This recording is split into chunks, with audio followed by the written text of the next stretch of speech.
Hello and welcome to the Inbetween podcast. I'm your host, Joe Ascon. I'm joined here by Tony Tones and RT. As always. And we're here to talk about gaming news and everything in between. So, You almost what we were going to do. What we normally just talk about pizza, actually.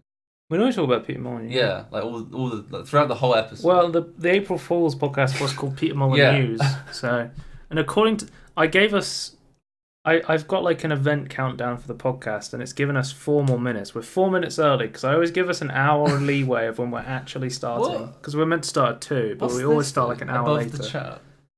What's above the chat? It's quiet. Too quiet. We'll show you new follows, subs. I've never seen that before. No. Go live insights. Is that a new thing? This whole thing that's slightly different to me. Well, if if out of the blue somebody followed the stream, it would tell me. So we could but that's never happened before. So we're not good enough for that. No. Wait, okay, yeah. I was gonna say, do we have the right name? Because that's when I always forget. The right name for the episode. Yeah. I update it on I update it on OBS now because you can have your stream information and chat on OBS. So I kind of wanted to try Stream. I think it's Stream Elements OBS or Streamlabs OBS. Is that an add-on? They have like their own version of OBS, so you can have like all the information on the screen. But okay. We've got this. It probably doesn't matter. We don't need it. No one watches us anyway. Anyway, so what we've been playing this week? I've been playing Risk of Rain 2. You've actually been playing it? Yeah, I've been playing quite a bit of it. I've unlocked almost all the characters that are available in this early access version. There's one I can get, but I just need to go into the void and purchase with Luna coins. Right, okay. I don't know what that means, but okay. Yeah, didn't think you would. No. But basically, when you're playing, you get these things called Luna coins, and they save between runs. Right. So, every so often when you're playing, you're about to teleport to a new world, a portal opens and you can go through, and sometimes you can talk to this trader, and he will spend 10 coins to get a new character. Yeah. So that's what I need. But also, he has stuff like you can re-roll 5 items, and I'll give you this legendary item. But then you can sometimes re-roll your good items, so it's not always worth it. But yeah, it's really fun actually.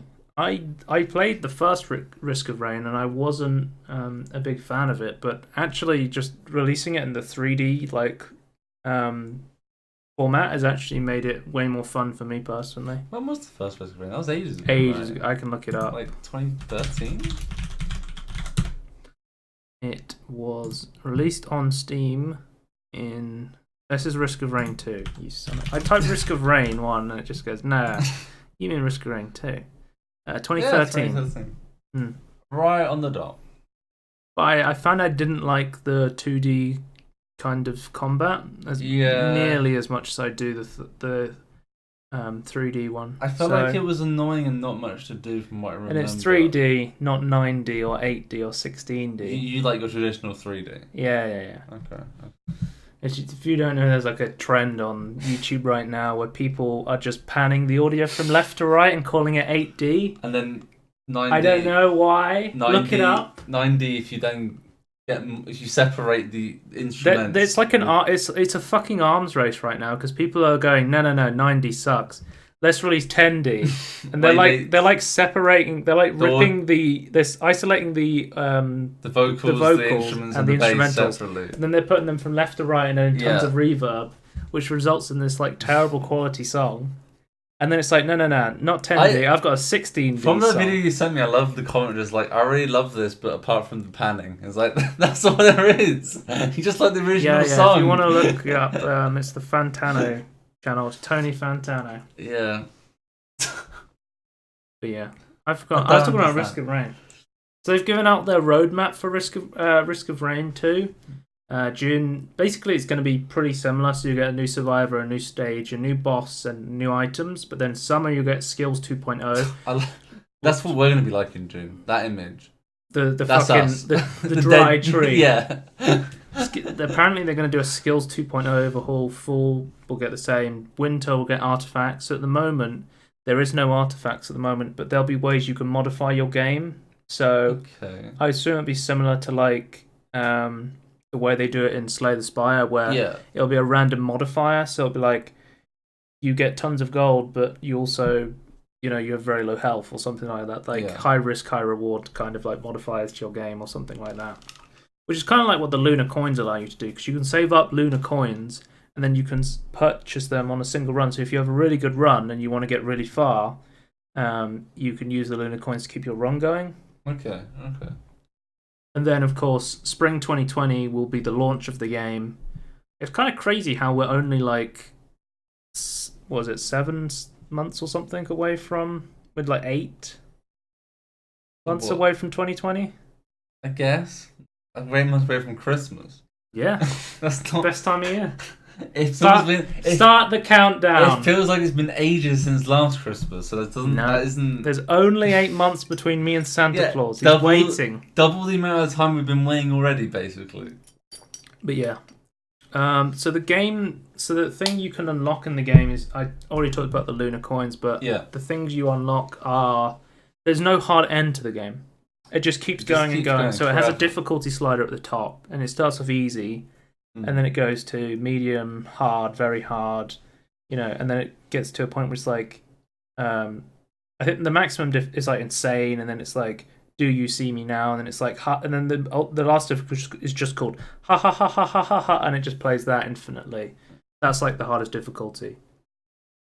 And you're basically running around killing monsters to unlock chests. Right. And then when you've unlocked all the chests, you want to go to the next level so you can get more chests, unlock more money to get new items. Okay, so it's just playing the game, playing so more. So it's like a roguelike game. So if you've played something like Binding of Isaac, right, you find items and they change your abilities. So you have one that increases your attack speed, called a syringe.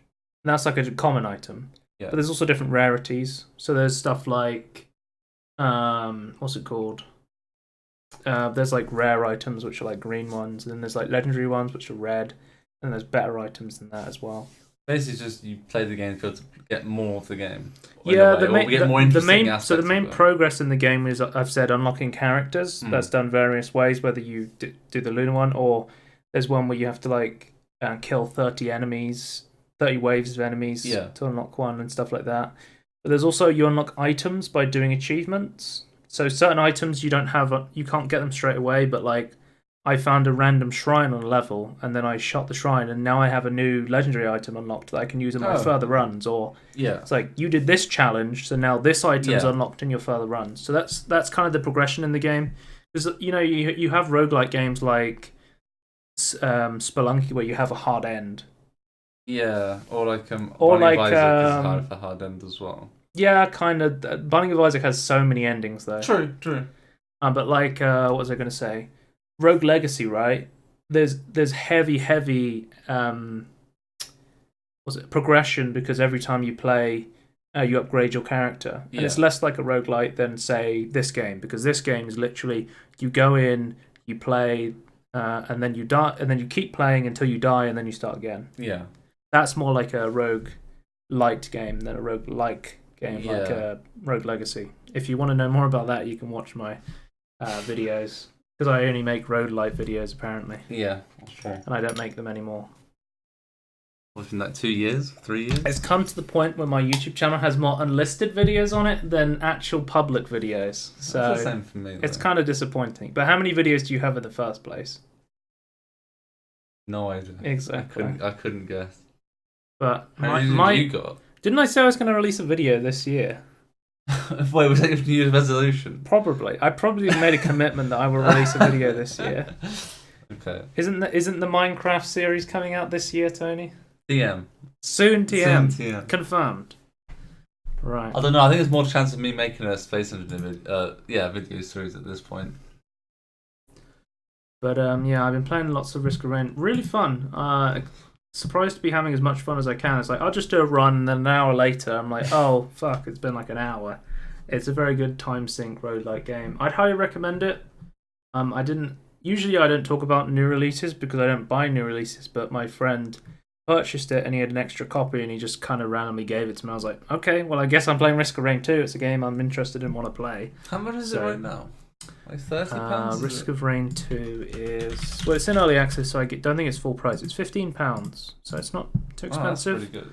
I'd say maybe if you're someone who is a patient gamer like me, wait for a sale.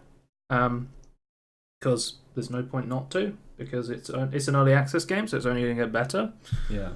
And the price will only ever increase if when it comes out, which is spring 2020. So you have, eight months plus whatever until it goes to a higher price. Wait, so. Gearbox Publishing? Yeah, Gearbox published this game. It surprised me as well when I saw it. What?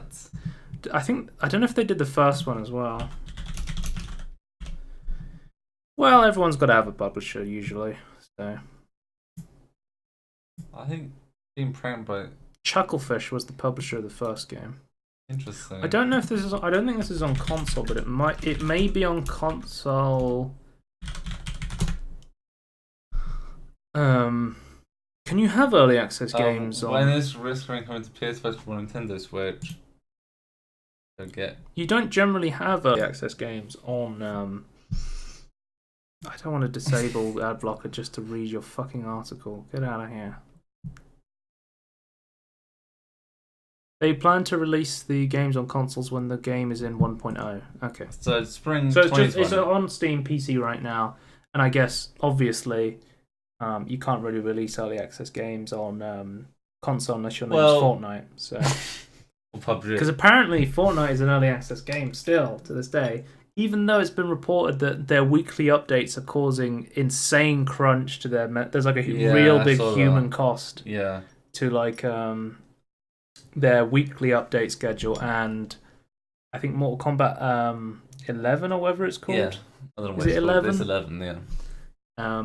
Immortal or something that had like massive crunch on it as well. I swear, like this year. And like the last half of last year, that all the news was basically just mass layoffs or everyone's in crunch. All the news is everyone's game workers need a union because they're getting fucking killed. I think everyone needs a union though. Yeah, true. But I don't see like why you wouldn't. Yeah, but I would highly recommend Risk of Rain 2 if you want to pick that up. Another game I've been playing, Synergy. If you don't know, Synergy is a mod for Half-Life 2, and many other source mods. Which allows you to play through the Half-Life campaign in co-op. Oh, okay. And you can play Half-Life 2, Episode 1, and Episode 2. So you can play the whole of Half-Life 1 and 2 co-op. So I've been playing through... I started playing through this Half-Life 2 with Wave last year. And we didn't finish it. But then Andy, who was on last week, he joined us as well. Finally completed. And we finished Half-Life 2. And then Episode 1 and Episode 2 are quite short, especially if you're playing in co-op, because it's a lot quicker when you're playing in co-op. Yeah. So we play like Episode 1 in a day, and then the next day we play through Episode 2 in a day.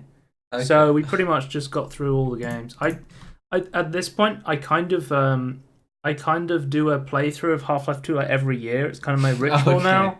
Like last... Yeah, I was talking about how I did the Gnome achievement in Half-Life 2 Episode 2. Where you have to carry the gnome throughout the entire thing. This year, I guess I played Synergy.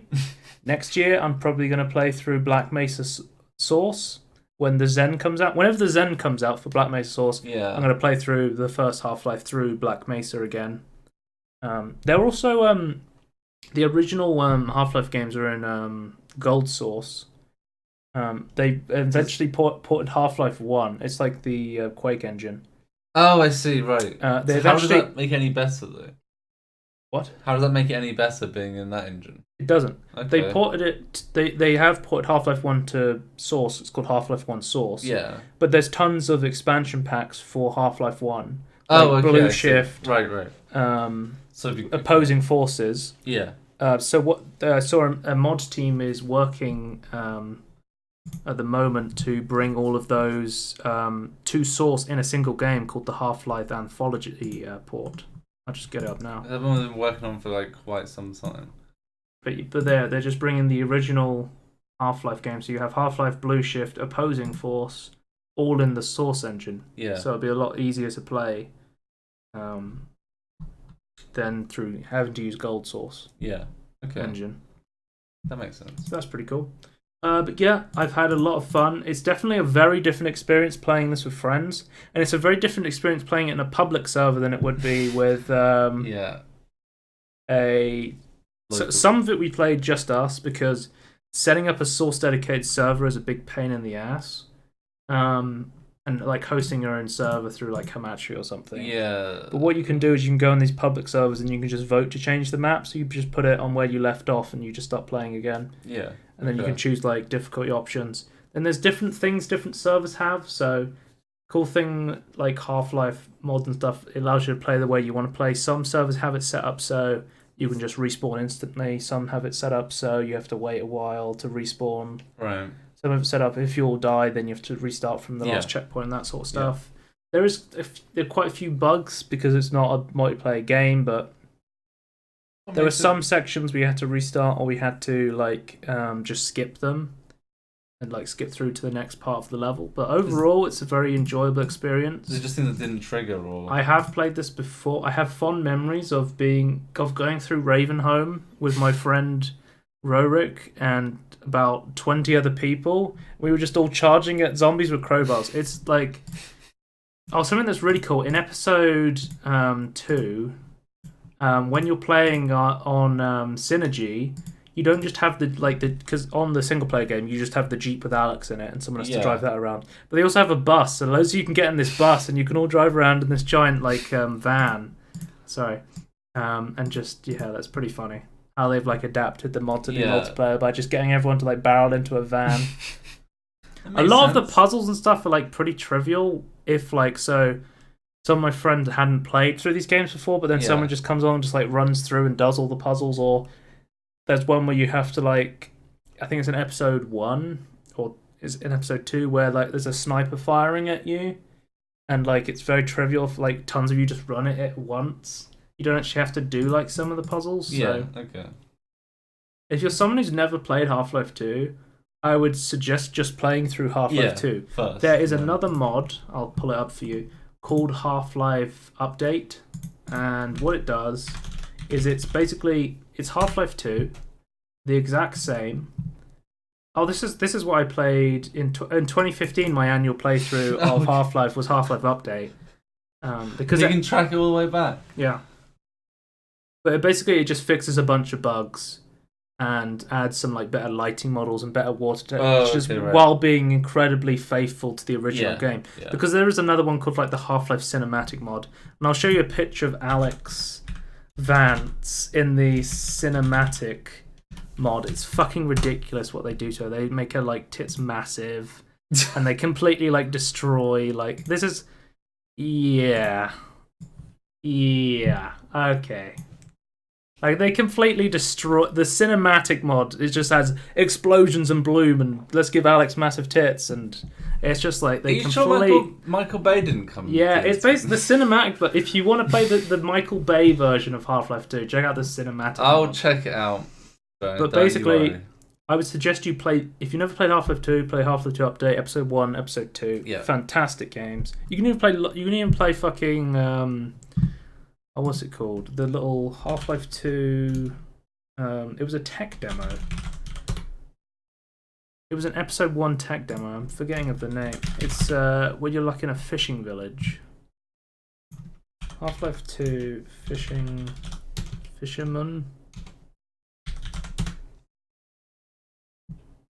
Lost Coast. That's the one. You can probably play Lost Coast in Half-Life 2. Because another thing me and my friends figured out while playing Synergy is... When we finished, we actually went and played some community maps. Because some people, like, you can play this on Half-Life 2 Deathmatch. Black Mesa Source has, like, a Half-Life 2 Deathmatch style mode. Yeah. And people have just made, like, puzzle maps. So we were just playing together and we were just, like, figuring out puzzles inside Synergy, which is really cool. Because the original Half-Life has, like, a Synergy mod as well. Which is, like, has, like, these much-loved puzzle maps that are, like, these really long, intricate puzzle maps. And it's all because... Valve allows people to create mods. Yeah. Like, praise mods. Mods is always good. Yeah. Always. Unless you're Bethesda and try and pay for them, but let's ignore that. Yeah, I had like so much fun playing through this. It's great that if you feel like you can't play Half-Life 2 single player, you just can't sit down and play it, then find someone who's either played through it before or hasn't played through it before and just try and get on like a low populated server and just play it through with a friend. Is probably my best advice to you. So if I wanted to play just through the base games by myself, I just play the base games, or I get the other version you were saying? I would play through Half-Life Update because it's just the Half-Life 2 mod. So you just. It's still basically the same, but it's just prettier. Model-wise. It's not got like 4K textures. No. But it's just like. But it's still more than the original. It's got HDR. Oh. More detailed shadows. And better particles. Lighting, new particle effects, and it fixes a lot of bugs. The main thing is it fixes a lot of bugs that can break the game. So okay. That's like the big thing, but like you can see like the lighting and stuff. Like it's still going to look like a 2004 game, which I think is when it came out. Yeah, you can't really change that unless you do like a remake. I think it came out. Yeah, it came out in 2004. It's still going to look like a 2004 game, but it's going to run a bit better, and it's my favorite game of all time, as I may or may not have mentioned. Okay. It still is. It still is a lot of people's favorite game of all time.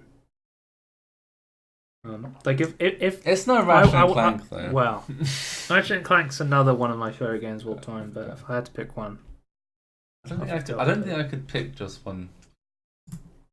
Well, I feel like there's like the generations of people. There was Banjo and Kazooias, and now we are the Ratchet and Clankers generation that comes after. We skipped the Nintendo 64 mascot platformers, and we are the Ratchet and Clanker PlayStation generation. Not even PlayStation 1, it's PlayStation 2 is. You can't call them PlayStation. We're the Clankers. We are the Clanker generation. We need a bad name. Can someone like give us a bad name? Ratchet and Clankers is a great name. Anyway, highly recommend that. Lots of fun. I've also been playing Borderlands 2. Did you know when they announced Borderlands 3, Borderlands 2 player base went up like 60,000%? Or not 60,000, 60,000 people. Yeah. 60,000% would be absolutely fucking insane. But yeah. So I've played through the original Borderlands 2, but I finished the game but I hadn't played much of the DLC. So I decided, me and Andy, we went through Tiny Tina's Assault on Dragon's Keep. I was reading a guide on all the DLC, and it said, play this as soon as you finish the game. So there is... so that order to play the DLC. There is spoilers for the end of the game in here, if you haven't played through it. But basically, the really cool thing about this is Tiny Tina is a character in Borderlands 2. That too many people like as their favourite character. But basically what she does while you're going downstairs and torturing someone, because it's something to do with the end of the game, she decides she wants to play Bunkers and Badasses, which is like the Borderlands versions of D&D. Yeah.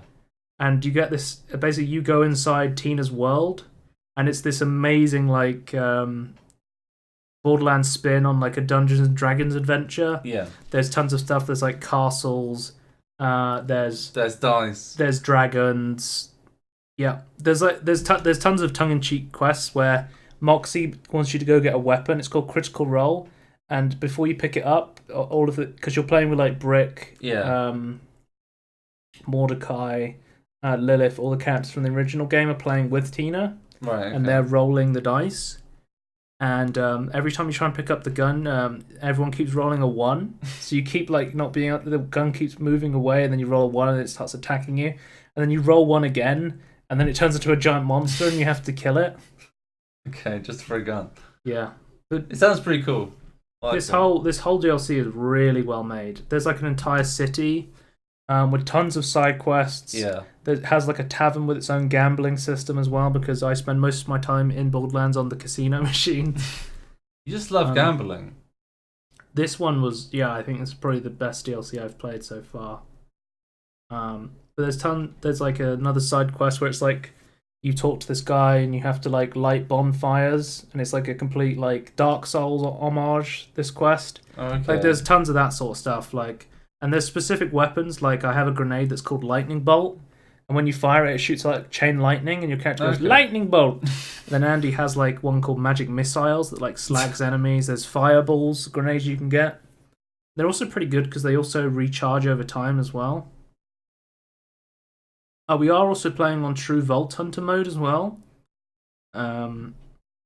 which like increases the difficulty and like the loot drops, because it goes because we completed the game and then we decided let's do True Vault Hunter mode, which then restarts the game. So if you complete the game and you do all the DLCs and you're like, oh shit, I wanted to do that again because there's a certain story mission that I wanted to do to get a certain gun for my character, then you can go into true Vault Hunter mode, which resets everything so you can do it again. Right, okay. There's Ultimate Vault Hunter mode, which does that again and makes it even harder.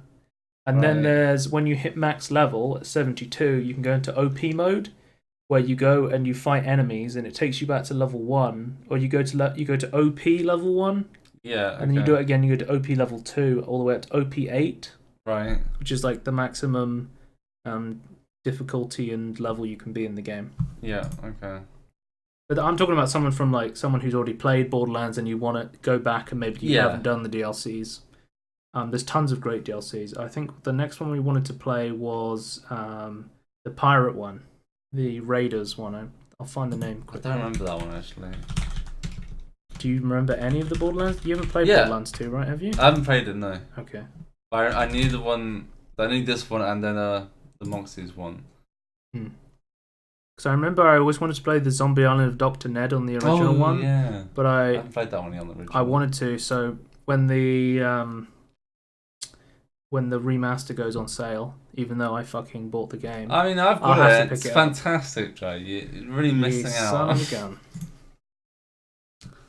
Let's have a look. Captain Scarlet and her pirate booty. I have played some of Mr. Talk's Campaign of Carnage, and that's fucking hilarious. Talk's like one of my favourite characters. He's like a total meathead that just shouts swear words at you the whole time. Okay. Yeah.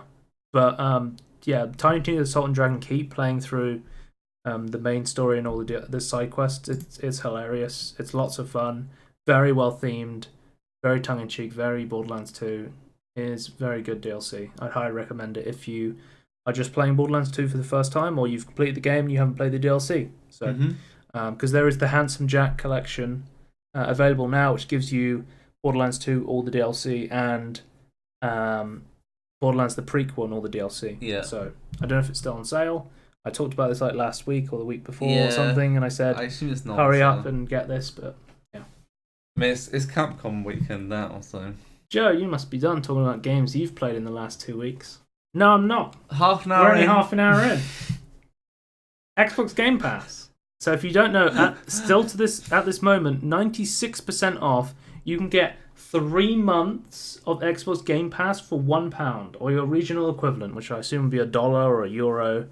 It's fucking ridiculous. What do you actually? Is it ridiculous though? What are you actually getting from it? What are you personally getting from it? For me. So, you may be thinking, I don't have an Xbox. No. Xbox Game Pass can be used on Windows 10. Yeah. So, if you have Windows 10, I've got a list here I made. You can. Here is a list of all the Windows 10 games. Ark Survival Evolved, everyone's favourite game. Straight away. The most polished, finished game there is. Yeah, okay. Okay. Crackdown 3. Oh, brilliant game. Disneyland Adventures. Now, I've heard actual Disneyland Adventures has been hyped up to me as probably one of the best games. By who? Someone on Reddit. They said, don't underestimate Disneyland Adventures. Well, walking around Disneyland is pretty fucking cool. Is it though? Don't underestimate. I am going to underestimate. Forza Horizon 4. Sure. Racing game. Gears of War 4, which, if you remember, came out on Windows 10 PC and got really good reviews. I don't remember the good review part, but okay. Yeah, okay. Lots of people like Gears of War 4. I've never been a big fan of Gears of War, so I didn't bother. Halo Wars 2, Halo Wars if you like Halo RTS. Halo Wars 1, pretty good. Hello Neighbor, not a Microsoft exclusive, but something you can play with the Games Pass. Recore, Ruiner. Recore? Yeah. Recore is... I think they released it on Steam as well, with a definitive edition. From the creator of KJ Inafuma and the makers of Metroid Prime comes Recore, an action-packed crafting from a new generation as one of the last humans forge friendships with robotic companions through an epic adventure through a dynamic world. It looks like Horizon Zero Dawn before Horizon Zero Dawn, but a little bit. I don't know. We talked about this coming to Steam on a previous podcast. Yeah, I don't remember it at all though. What was Ruiner? Which one was that one? Oh, that's like the top-down cyberpunk kind of game where you go around and shoot people and beat them up. But you got it for something different on this list. I'm still going to Rush, a Disney Pixar adventure. I don't know what that is. Sea of Thieves. This is what I mainly got the pass for, as well as I'll tell you what I got it for. State of Decay 2. I wanted to try that out, even though it got really mixed reviews, more leaning toward negative. I thought What are you gonna say? I thought I said, from what I could see, did they fuck up the original formula from the first game, or did they? I don't know. It's got co-op. That's why I'm interested in it. Yeah. Okay. So I was interested in Gears of War 4, Sea of Thieves, and State of Decay 2. Super The other Lucky's games, Tale. Snake Pass, Super Lucky's Tale, Zoo Tycoon, and Ultimate Animal Collection. So everyone's favorite game, Zoo Tycoon. I feel like for me this isn't worth it. Okay. Not only because I don't have Windows 10. Well, we've had some problems because I was trying to get Andy to get it as well, but he does not have Windows 10 either. Yeah. So, which then his girlfriend responded to, "Why don't you have Windows 10? I've got a laptop, and even I have Windows 10." Because Windows 10 was shit for the longest Windows time. 10 is pretty good. I still Would recommend. It's still. Yeah, no, but there's certain things just really annoy me with it. So. Especially for like, if you have a shitty old laptop, put an SSD and Windows 10 on it, or even I wouldn't. Ubuntu. Yeah, I wouldn't. It's Windows 10 is really bad with old hardware. I thought it was like super good for boot times. Yeah, on modern hardware, it's really shit. No, honestly, testing it out on like my work laptops, it is really shit with old hardware. Windows 7 is actually far superior in that regard. On the same hardware, Yes. Windows. Yep. Are you sure? Yep. Okay. 100%. In the end, we just put Linux on it in the end anyway. But Well, anyway. Windows 10 is. But like, I will say Windows 10 absolutely fantastic on modern hardware. Like, is far superior. this deal is really good. I thought I'd mention it. I'm not an Xbox Origin Game Pass shill. I'm not an Xbox Game Pass shill, but this deal is really good, and I'd highly recommend it. I mean, 3 months for £1. I mean, honestly, it's a good deal. I just don't see what. I personally, I'm not sure what I'd get out from this. Game. Personally, you don't own Windows 10. Yeah, so that's your biggest barrier. But even if I did, you saying you wouldn't try Sea of Thieves? No. You wouldn't even be willing to try Sea of Thieves for £1. No. That's what you got. When I'm looking at this Game Pass, I looked at it and I went, Sea of Thieves. £1. I can try that for 3 months for £1. I went, okay. Yeah, but what am I going to do in it though? What's that to do in the game? It's not. Tell me. I'll talk about Sea of Thieves now. Yeah. So here's a picture of me in Sea of Thieves. This is proof that you played it. No, I said we found a crashed ship because you can find crashed ships in the middle of the ocean. Yeah. I said, get a picture of me on this crashed ship so I can upload it to my Twitter. I Scorn too. That's my name on the Xbox app, which you have to play this game. Why not Scorn? It's probably taken by myself. Somewhere else. No, I have, because I already have the Scorn account on my Xbox 360. Oh, right. I don't remember the password to it or something. Scorn too. Okay. It's really good. Dave's been playing it non-stop. Really? Since we started playing. I play co-op with him and I come on and we play for like 6 hours a day or something like that. Yeah. And then I go off and he keeps playing and then I come on the morning and he's still playing and the same he's session. just always on Sea of Thieves. And he said he's going to buy it when the Game Pass comes out. This is what they're going to do. Because they know people are going to subscribe to the Game Pass to play Sea of Thieves. They know people are going to subscribe to the Game Pass to play Forza. They're going to subscribe to play Gears of War. And when it finishes, they're going to go, oh shit, I want to play that again. So this is like their strategy to get money off this is they found that a lot of people buy games on the Game Pass because they want to I play agree, that is very good. However, I need to know more about this game. Like, if we're going to have a whole podcast of what you've been playing, we might as well get into how Sea of Thieves plays. Okay, now, so modern Sea of Thieves. I'll explain to you. I think you want me to explain the negatives to you first, and I'll explain the positives. I don't mind. Because, the negatives appear at the start of the game. Okay. So the negatives are... It's only skeletons. When I was in the ship, I experienced lots of motion sickness on my first playthrough of the game. Because of how integral waves are to how you control the ship. Yeah. You can't turn off waves. So in the game Raft... there's a motion sickness option where it turns waves off and it just makes you in a straight line. Okay. And that really helped me with motion sickness. So you got sick from that, did you? Interesting. But there's no motion sickness option in Sea of Thieves. Okay. Because You're a pirate. the waves are an integral part of how your ship moves and how visibility and stuff like that. It's a physics render, not just like a visual render. Yeah. Okay. But I did find that turning the graphics down on the waves did make it a bit easier for me to handle. And it found, I guess you could say, you get sea legs. Because after like playing it the first time, I was okay with it. As long as I did. So the one thing that made me feel sick again was there's this thing called grog balls. So when you're firing cannonballs at enemy ships, they fire these things called grog balls, and it just makes you throw up everywhere and you're really dizzy. Or there's a chest called the Chest of 1,000 Grogs, and while you're carrying it, you're drunk, so you're just moving everywhere. Yeah, that made me feel sick. But I know this may sound niche to people because I don't. But there are some other motion sick people out there. I've read like articles and stuff of people saying they have felt really motion sick while playing Sea of Thieves. Does it have a warning at the start of the game that you might feel I don't think seasick? I think they assume people who feel motion sick or seasick playing a boat game might know about that before they start playing. You would think, yeah. Okay, it's like going in to play like, I don't know, what's a game that's really bright and neon, like Beat Saber or something? Oh yeah, and you've got epilepsy. There's a game called Bright Flashing Lights, and you go into it and you have an epileptic fit, and you're like, oh my god, I wasn't expecting that. Yeah, that's fair. Or like a dance simulator, or a club simulator or something. And like, I wasn't expecting the flashing lights. Of course, put epilepsy warnings in your games, but there's a certain level of expecting what you're going to get when you look at a game, right? I still would put warnings. That's a personal preference. I don't think you suffer from seasickness or motion sickness as much as I do. Yeah, I do a little bit, but I get used to it very quickly. Okay, so and waves don't do anything to me. The start of the game. The big negative... It's a double-edged sword, right? Yeah. The start of the game is really confusing. Okay. We had no idea what to do. Yeah. And trying to figure it out without looking at like a YouTube video or a wiki page is super fucking confusing. There is no tutorial for the game. They kind of just put you on a boat and they go, do something. To the water. So we just had to kind of figure out how to start quests or how to do things. So... the main core loop of the game is you go and you go out and do missions. There's outposts all around, and you go to an outpost. You can get these things called voyages, which cost nothing to pick up, and they're like quests. Okay. So there's three factions. There's the Merchants faction, the Gold Hoarders faction, and the Souls faction.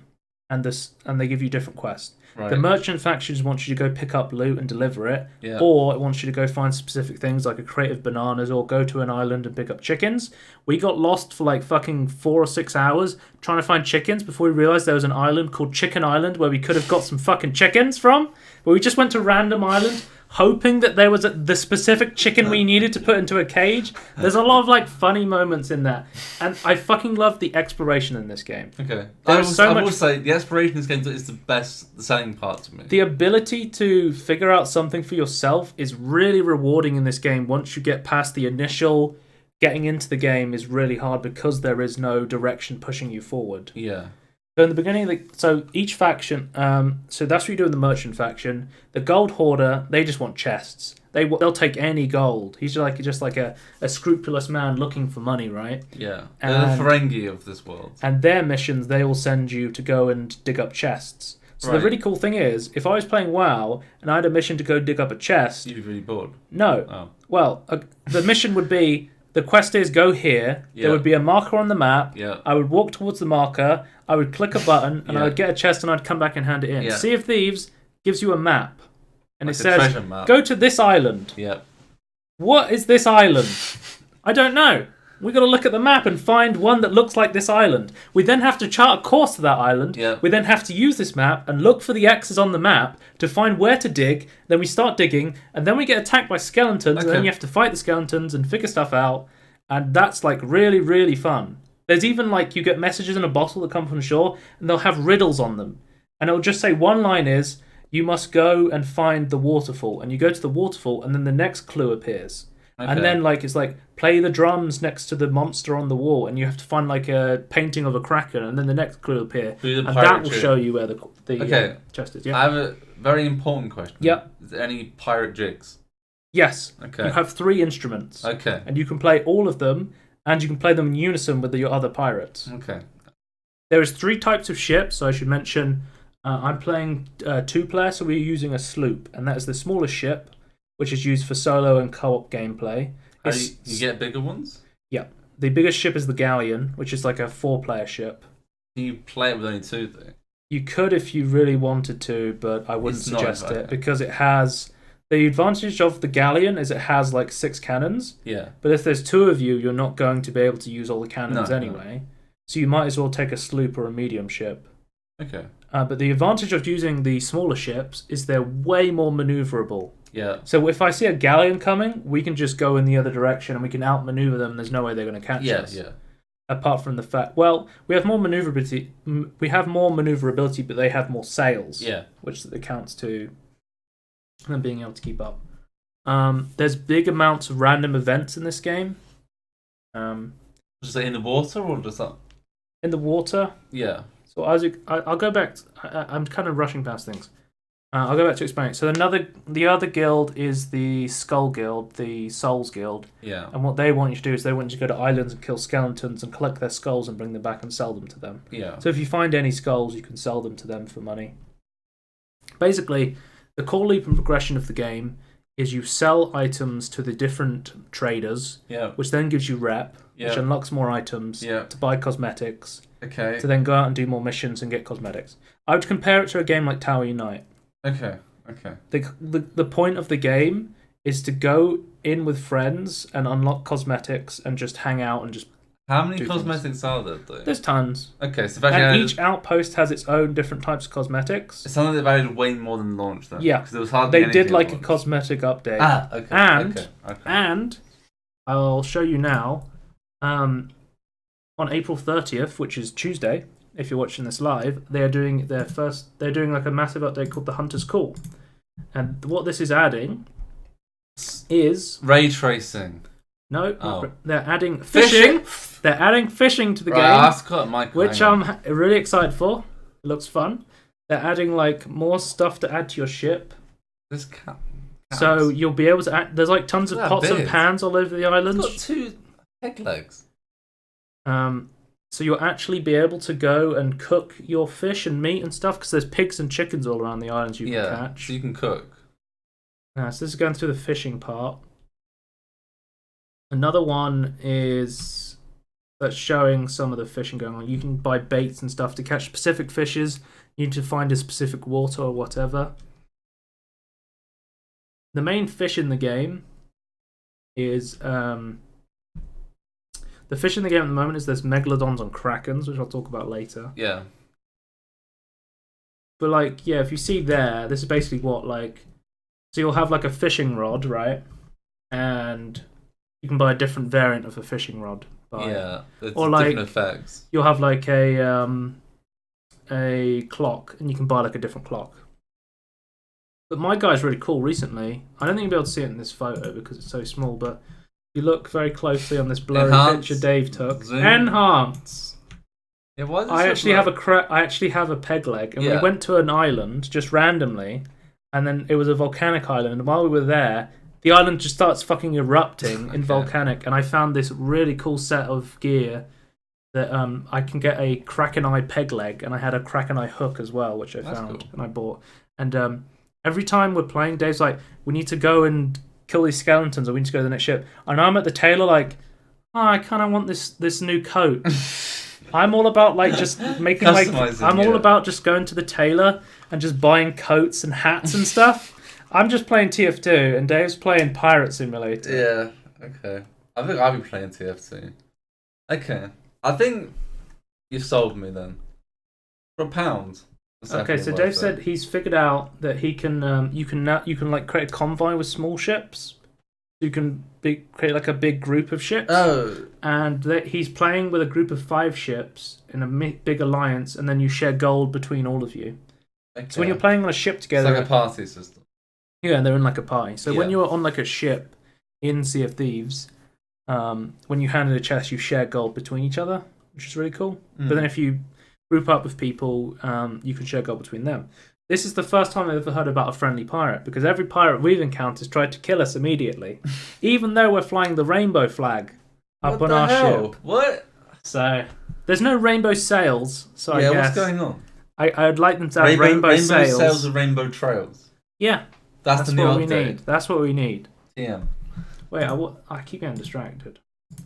Fishing rods. They're adding fishing, which is really cool. They're adding cooking, so you can now actually use stuff to cook your meats. Used for fishing. And you can get like fruit and stuff. So can you set up camps, and all these just where the camps just already set up for you on islands? Sorry? There's already camps on islands. You can't set up your own camps. Though. But like you eat bananas to heal health, but I have no idea what like tomatoes, pineapples, coconuts are going to do. So that's going to be really interesting to see. Despite being tasty, but you can capture pigs and chickens. Goodbye, pig. That's the eye patch I have. What? They have like a skeleton. Yes, the skeletons can spawn with kegs, explosive kegs. Yeah. And if you shoot the keg, they'll explode, obviously, and they might kill you if you're too close. You can get the explosive keg, you can put it on your ship, you can then carry it around, you can throw it on enemy ships and use that to blow them up, or you can sell it. There's like tons of options and really awesome customizations you can do. Like, what was it we figured out the other day? Like, so there's these skeletons that... they're shadow skeletons, and we're like, these skeletons are invincible. And what we figured out was it was nighttime, and we had to shine our torch on them to make so we could hit them. Okay. So, I wonder what's going to say it. Oh, so it seems like these meats heal you as well as the bananas, so it'd be good to have like a stock of like chicken. They heal you This is more? saying... No, I'm guessing because you can only carry 5 bananas, but you should be able to carry like a chicken leg, so there'll be like more healing. I'm fairly sure in the video he doesn't cook the chicken properly, so we're about to see someone being sick, which is one of the effects of the grog ball or drinking too much grog on your ship. You have like a big crate of grog on your ship always to make sure you get some. I will say this has always been the case for this game. It looks very nice, like all times of the day. Yeah, it's very good. Pretty game. Yeah. Another thing is they're going to add harpoon cannons to ships, so you can use that when you're trying to board an enemy ship.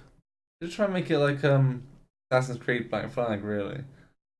I don't know. I haven't played it. No. You can also use that to get barrels out of the water, which is really cool. So when you're going along, you can find barrels in the water. Yeah. And that's really useful because then you can resupply your ship with wooden planks to fix your ship, cannonballs and bananas to heal.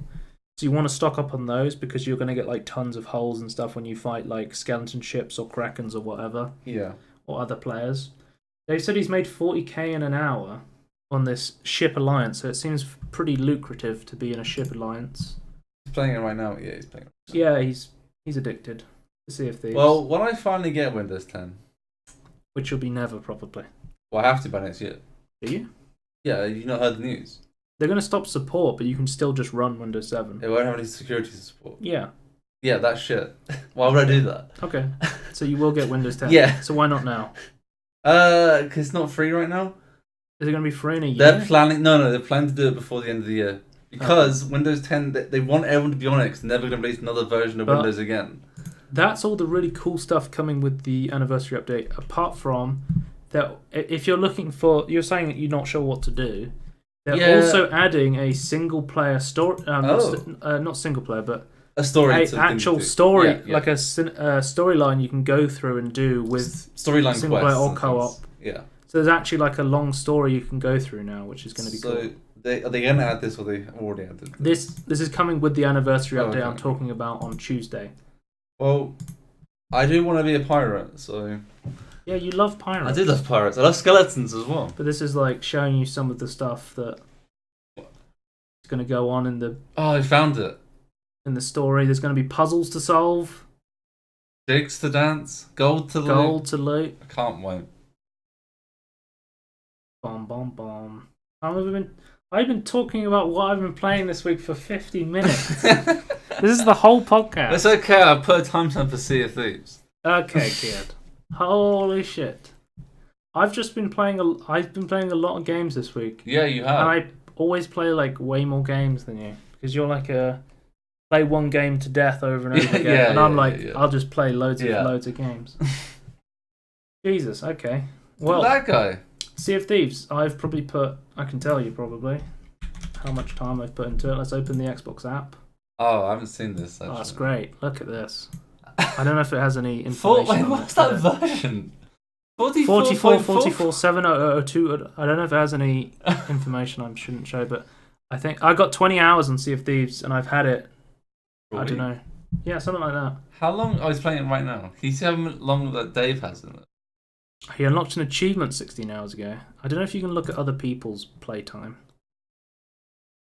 Activity feed? Don't know. I think it just shows you achievements. He'll have to tell me in chat what his playtime is off the Xbox app, but I've got 20 hours. I'm assuming his is probably like 40 or something like that. Probably double. Doesn't just tell you. That's unfortunate. But yeah, I've been playing it like 3 or 4 days and 20 hours, so that's pretty good. It's not quite Apex level, but it's pretty good. Well, for a game you were expecting not to play at all. Not to play at all. Yeah. That's pretty good. Yeah. Considering they've added so much content and have actually like supported the game despite getting such negative criticism at the beginning because of the state it came out in. Yeah. So do you know how you are playing it now? Like, is it gone up? It's hard to tell. So if I was going to do an entire podcast about Sea of Thieves, I would tell you about how the way it works is you can go from being in a state of just going from island to island and not really seeing anyone to a point of a player attacks you, you get attacked by a giant megalodon shark. This happened to us like literally 2 days ago. We got attacked by a megalodon shark. We then got away. We got attacked by a player. We then got attacked by a kraken. We then got away. We then got attacked by a skeleton ship. Then we got attacked by a player. And it's like sometimes it can be insanely crazy, and sometimes you can just see no one for like miles. But I don't know for sure. This is just a guess. I think maybe the game might add more players in with you when you start playing more. Right. Okay. When you kind of get more of a handle on the game, I think you'll see less like high level players. Okay. Yeah. Because I think we saw when we first started playing the game, we kind of saw one of the ship, and they seem to be new players as well. Right. But then as we've been playing more, we've been seeing like more and more players. It may be the places we're going. It might be random. It might be the time we're playing. I don't know. This is just speculation, but there's definitely like other ships on there, and there's like specific missions you can do that turn you into a mercenary ship for like bonus rewards. And this will be like a giant red dot on the map that says, "I'm here. I've got really good loot. Come and kill me." Yeah. Sort of thing. Where you want to try and do that as quickly as possible before someone like tries to kill you and steals all your loot. The way the respawn system works is when you die, you go to like Davy Jones's ship, and then you have to kill him. To stop you from respawning, they have to sink your ship. Oh, okay. So it's all, if you're fighting someone, it's all about destroying their ship as quickly as possible. So explosive barrels, cannons. You can put water into their ship. Okay, so you can just like bail water into their ship. Another thing you can do is there's a chest called the Chest of 1,000 Sorrows or something. And if you put that in someone's ship, it just starts. It's like a magical chest, and it'll just start crying, and it'll just start sinking. It'll just start shooting water everywhere. Right. Okay. Yeah. And it's really good against skeleton ships because skeletons can't bail; they can only repair holes. Right. So if you put that in their ship, they're just going to slowly sink over time. But I've put 20 hours into this. I paid £1 to play it. So £1 for 20 hours is pretty good. I would highly recommend the Xbox Game Pass deal that's on at the moment. £1 for 3 months and one game I've played so far out of the list of I think 10 is pretty good. I know I've talked about it in the past. I didn't think Sea of Thieves was going to be interesting because I didn't know what you did in the game and it came out in like an unfinished state. But I'm not someone who's like, oh, I'm going to hate on a game forever, even if they put updates in. I shit on No Man's Sky. We still talk about it now because they've actually put good updates in it, right? They're still updating it. Yeah. And Sean Murray make another game as well. It's crazy. Yeah. Well, speaking of No Man's Sky quickly, because this is like a quick topic, if I can find it. They're adding Vulkan support to No Man's Sky. That was part of their big update of 3 we were talking about. Really going to help Linux, apparently. Yeah. Vulkan's another cool Windows 10 feature as well. Sure. There you go. Don't need Windows 10. Now we can move on to trailers, Tony. We've got one. We've got Planet Zoo. I don't know, cause this is a game you're interested in, right? Yes. I want to play Planet Zoo. Just because I want to release like polar bears and tigers and kill everyone. There are other games where you can do that in, though. Older games. But this is the zoo simulator made by the Planet Coaster people. Who were the original Roller Coaster Tycoon 3 people. Yep. And Planet Coaster, from everything I've heard, is a fantastic game. Yeah. And you can make elephants play giant football. What more could you ask for, really? PMI? No, I put your news all here. The Tony news. You put like the first 3? Oh no, some of these other ones. Okay, yeah. Some of this is my news. Okay. Yeah, no, this is I assume it's gonna be very much like Planet Coaster, but like zoo related and like keeping our zoo up. I don't know. My problem with Planet Coaster is I'm not sure about like the logistics side of it, like how, like managing like a park, like money wise. It just seems to be about creating stuff. But well, as we all know, Peter Molyneux invented the roller coaster tycoon genre. So if anyone knows, you ask Peter. Autumn 2019. I'm waiting. Autumn 2019. Very excited for that. It's on my Steam wishlist. You can go to the website and wishlist it now. Is it on your wishlist, Tony? Should be. Let's have a look. Is it not? No. Get down on it. Come on now. 2 Point Hospital's getting a free co-op feature this month. We both can play it together. I don't have this game. Neither do I. Nor do you want I thought you were interested in this game. I really like this game. Sips also really likes this game. So does Dodger. So. I'm not a huge fan of management games, but I do like some of them. I reckon you could get along with this one, to be honest. There's like funny like themes to it. So. But we always used to talk about how you were going to build a prison on Prison Architect, and I was going to try and escape it as like a spotlight video. That's a very successful prison I had going there as well. Never finished it though. So how does the co-op work? I have no idea. I saw those ghosts, so I didn't even realize it was like a capture those ghosts. Okay. That you play with your friends and want to complete various game challenges to revive a cutting-edge technology. Did you both just build the hospital then? Sega. Together on the future. I'm not sure about. Point County. Did you see the? Our members collaborate day and night to build a better, smarter, healthier world. I don't know much about the game, so. You just manage a hospital. So, player 1, player 2, player 3, player 5. Join your friends in group projects and work with the entire medical community in global projects. What? Oh, so you invite people to join you, and then they're in your session, I guess? Conduct cheesy research. Exterminate the monobeasts. Rouse the dead. I'm not seeing where much other people more. are displayed. Yeah, I don't really understand. To discover unique in-game rewards. Okay. We're stronger together. There's co-op, and it does something, but I don't know. Minecraft! Apparently a Minecraft movie exists, and it's just around the corner. Can I feel about better Minecraft news? We have more Minecraft news. Yeah, maybe more interesting Minecraft news now. Okay. 1.14's out. Let me find it in my tabs then. Village and Pillage update. Yeah. Out on Bedrock and Java. Yeah. So, we got crossbows. We got bamboo. We got barrels. We got bells. We got berries. We got berry bushes. Blast furnaces. Didn't they move? Pandas. Didn't they move like the blacksmith or something from a village, and people were complaining about that or something? I saw they moved them. They changed how the village works. Yeah, the village system's completely different. What? So people had village farms. So if someone uploaded a screenshot, it's like, this is the last time you'll ever see this blacksmith here. Okay, I don't know. They've changed a lot of the buildings. But the Java edition and the Bedrock edition are on the same page now, and all the Bedrock editions on the different consoles are on the same, so that's cool.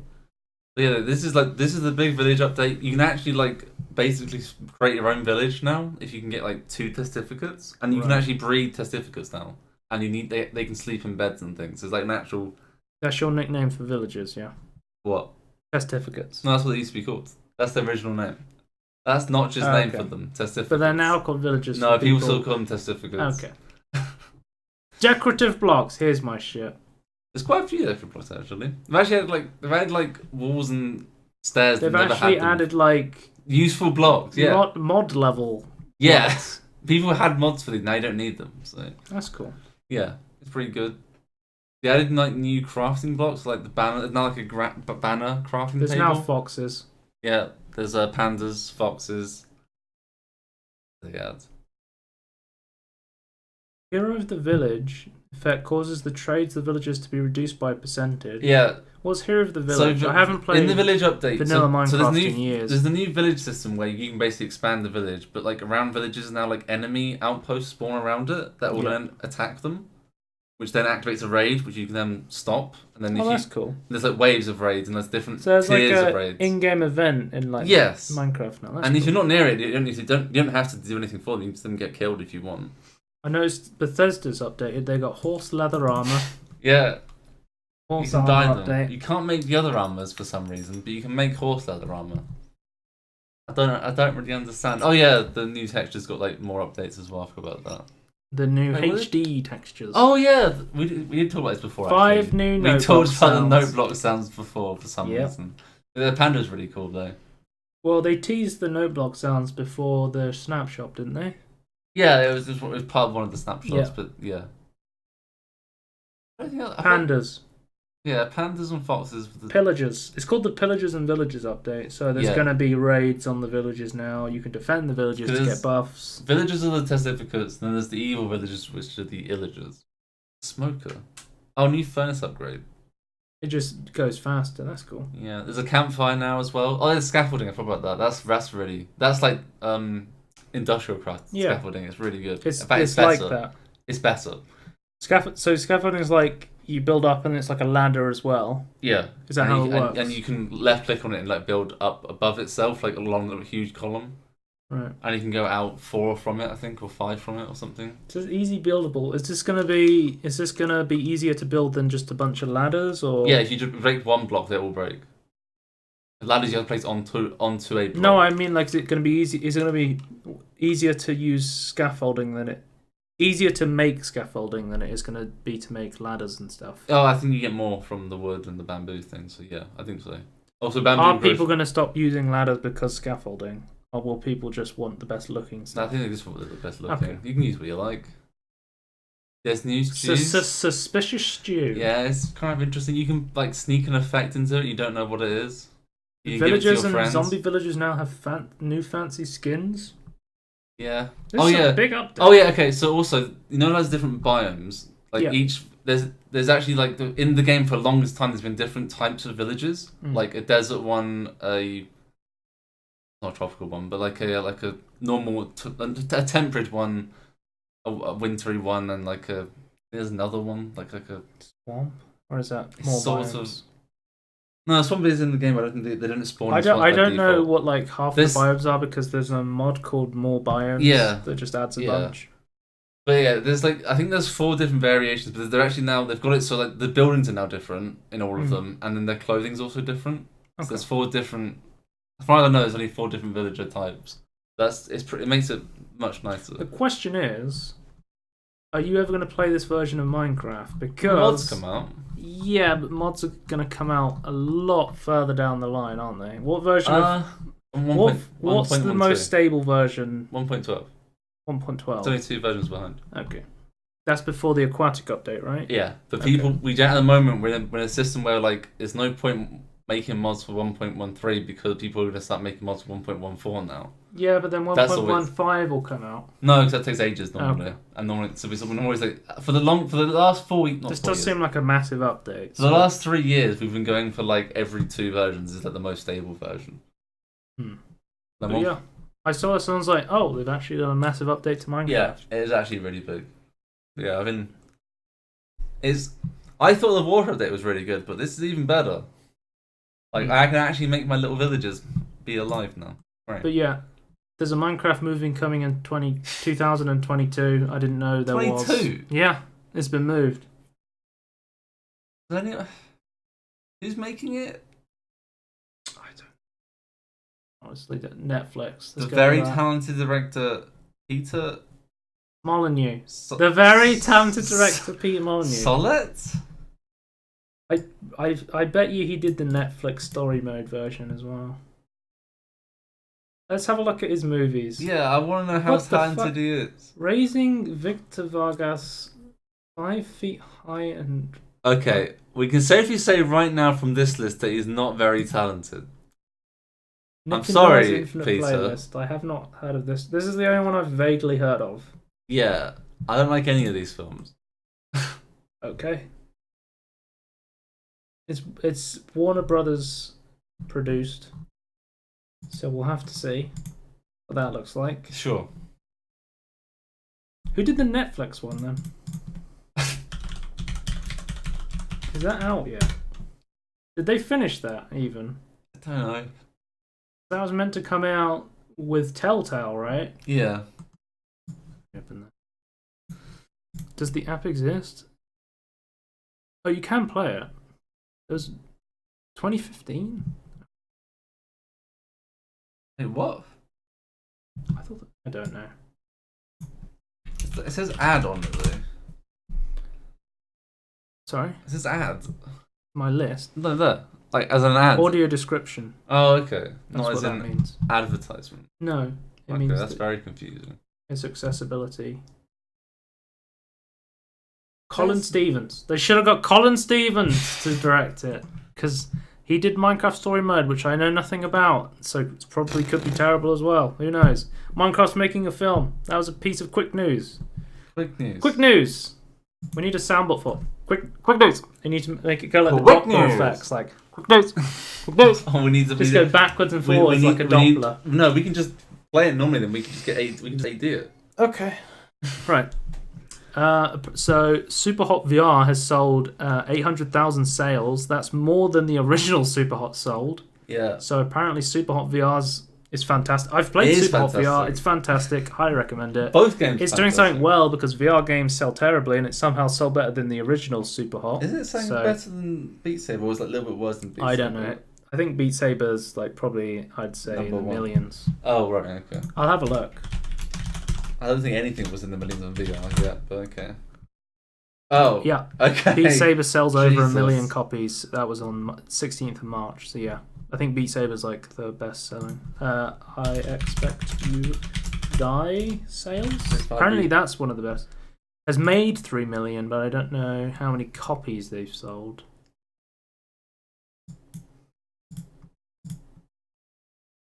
So I know it cost the 3 million mark, which is like massive. The 3 million revenue mark. Yeah, who knows? There's a difference between money and copies, but yeah. Yeah, Super Hot VR. It's really Beat Saber's like the big one. I Expect You to Die is a big one as well. So.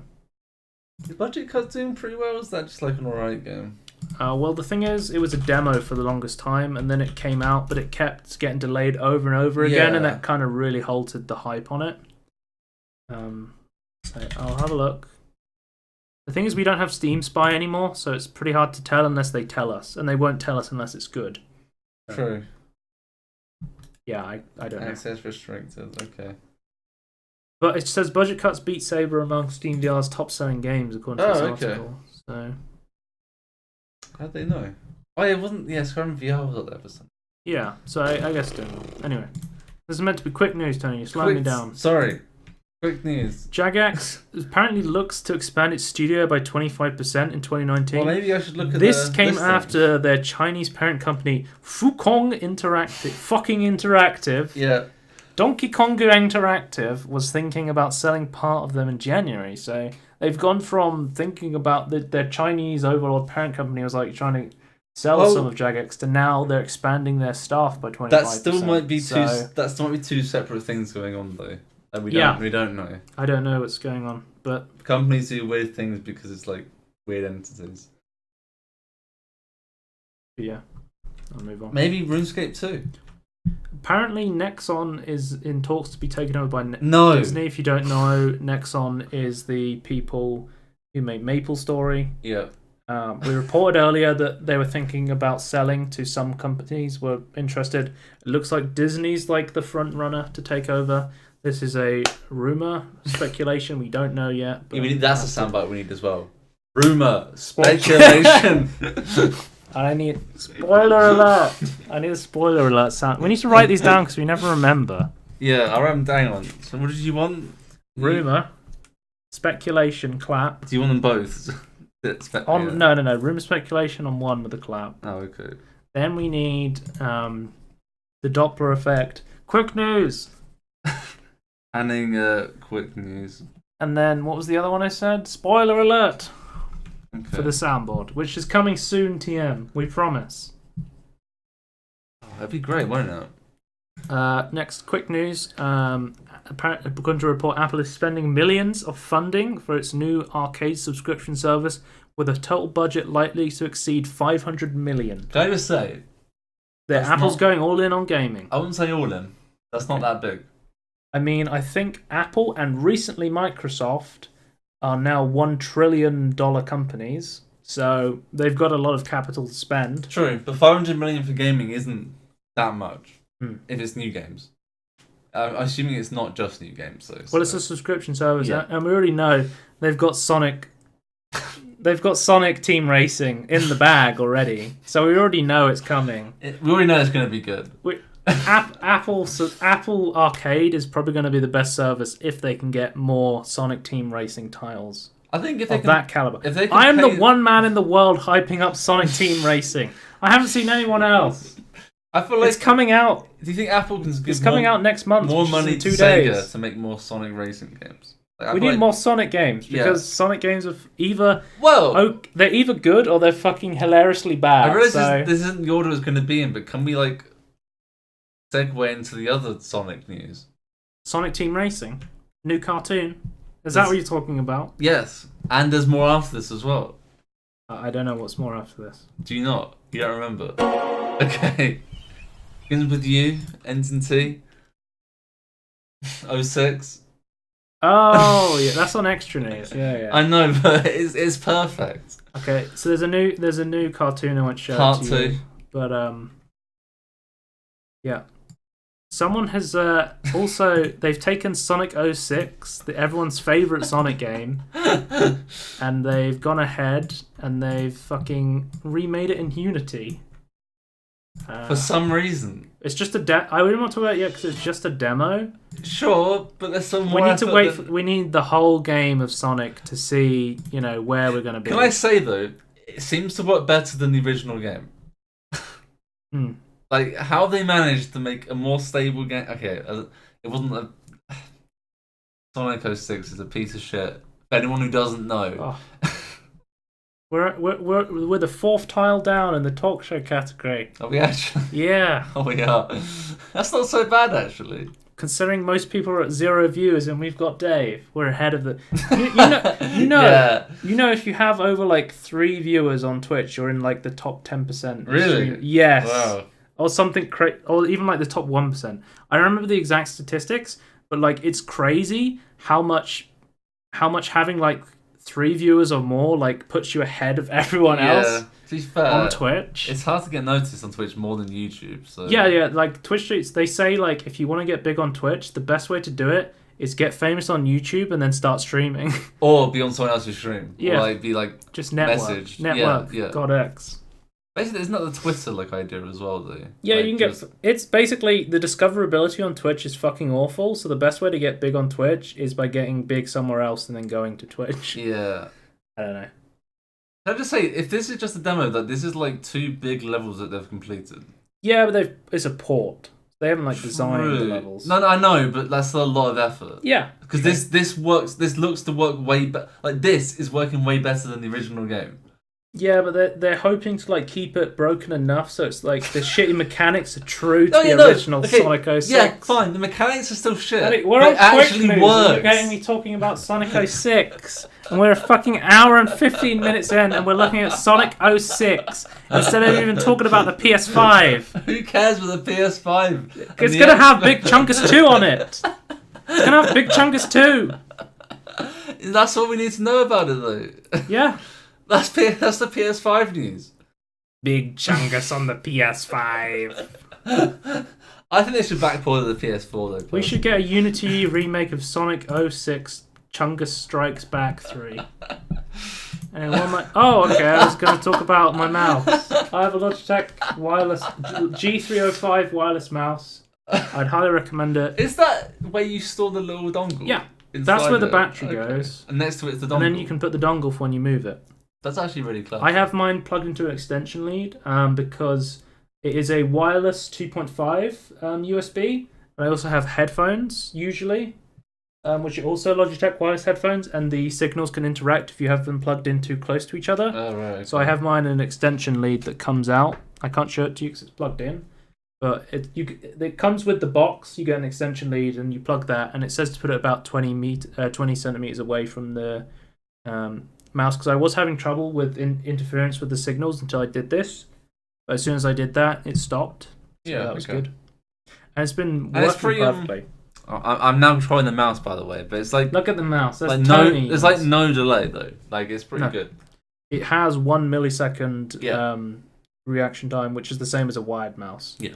We've come to a point in gaming, especially, where mice that are wired and the best mice that are wireless are almost identical. Do you feel freed from the lack of cables? Because we've talked about mouse bungees before, right? Yeah. Because people are going to extreme lengths to not have cable drag. I hate cable drag, but I also hate the idea of bungees for your... You have a wireless mouse as well, don't you? I've had the wireless mouse since... Which mouse do you have for the viewers? Do you know the name? It's Gigabyte... It's a Gigabyte wireless mouse. You don't know the number or anything. If I show you pictures, I know you where point it out? I think it's this one, actually. This one? The Eco 600. Okay, this is the one. Not exactly this version. That's a more modern version. Mine's an older version, but it's the same layout. That's so. It looks like it's melting. It looks like a sun. Because they made it wider and flatter. Ice cream in the sun. Yeah, I kind of like it though. It's really nice. But so basically, this is the same HeroSense technology as the G703 or whatever, the really expensive ones. The reason this is so much cheaper is it cost me £30 to buy this. It's because instead of having a rechargeable one, it has a battery slot, which I'm fine with because a battery adds extra weight, and I kind of like it to be a bit heavier, and it also lasts longer. Yeah. And I have tons of AAA batteries. It's not sustainable ecologically. It's and you do have to keep on batteries. It is annoying, but you could just buy a rechargeable battery as well. Then you have to recharge it though. But yeah. I've seen videos of people going I've watched like in-depth mouse reviews to try and figure out which mouse I wanted, and when I came, and like some of the views, they just like they weigh the mouse, they weigh the battery, they then use lighter like lithium. I think a lithium one's lighter because you can get different. Lithium should be technically lighter. Yeah, so it's more energy dense. They weigh it with different batteries to see how heavy it makes the mouse after that. But I've been running it at 16,000 DPI. I think it suggests you use 3,200, but I found 1600. Sorry. For using half the recommended. Well, it's a DPI I like because on my old mouse I was using 2,400, but I've started using 1,600. I think I used because I wanted to have a lower DPI, so I could use more of my mouse pad for when I aim, because I put a lot of FPSs. Yeah. So having I have a massive mouse mat, so having more precision when I aim is a lot better. Like, I got massive placebo effect when I first started using this because I went into an Apex game and I got like 17 kills, and I was like, yeah. It's the mouse. You always get that massive placebo effect. Like, when you first get something. When I got my 1441-44 monitor, I was immediately like, I can see so much better. Like, I can. You probably can. You can feel better more than on the first day you get it. It's definitely placebo effect because a lot of gaming is mental. Like, when you feel like you're better, you'll play better. Yeah. Because like, sure. There's some like professional esports gamers where they will have a mouse mat that they've spilt like energy drinks all over. And then if they lose that, they'll get another mouse mat and they'll pour like energy drinks over it just to make it like their old mouse mat, because it makes them feel like they're playing on the same one. That's like a real story I've heard. So. Yeah, I find sports people are very weird with the things. Like, it's like a neural network gone wrong. Anyway, should we move on to real news? Are we going to keep going with the podcast? We'll keep going. Okay. Real news. Real news. 1 hour... 20 minutes in, basically. I should have just talked about Sea of Thieves for the whole podcast. We did. Pretty much. Sony has revealed their first PlayStation 5 details, so I'll tell you everything we know. Won't be landing in stores anytime in 2019. We can assume 2020 plus for a release date on the PS5. They're trying to get ahead of the curve for whatever Xbox is doing. We've seen Xbox are releasing a download-only Xbox. It won't have a disc drive in it. Yeah, that's just an Xbox One S, is it? It's Xbox One S, just without a disc drive, basically. Which I think is cool. Yeah, because that is something I'd use, and I think it comes installed with Minecraft. Oh, thank God. And Sea of Thieves. My only issue is that because Minecraft's coming to the Xbox Game Pass, Tony. the biggest problem with the consoles at the moment is their shit storage space. But it has been confirmed PlayStation 5 is not going to go down the road of not offering physical media such as a CD drive or like a SD drive like the Switch has. But it will have an SSD. Yeah, so they have set... So a number of studios have been working with the PS5 dev kits. Sony recently accelerated its development of the dev kits so that the game creators will have the time they need to adjust to its capabilities. The next generation console will still accept physical media. It won't be a download-only machine because is in part on the PS4's architecture. Yeah. So that's one of the reasons they've done that. There's also backwards compatibility. It will also be backwards compatibility with games for that console. Yeah. Specifically, big chunkers.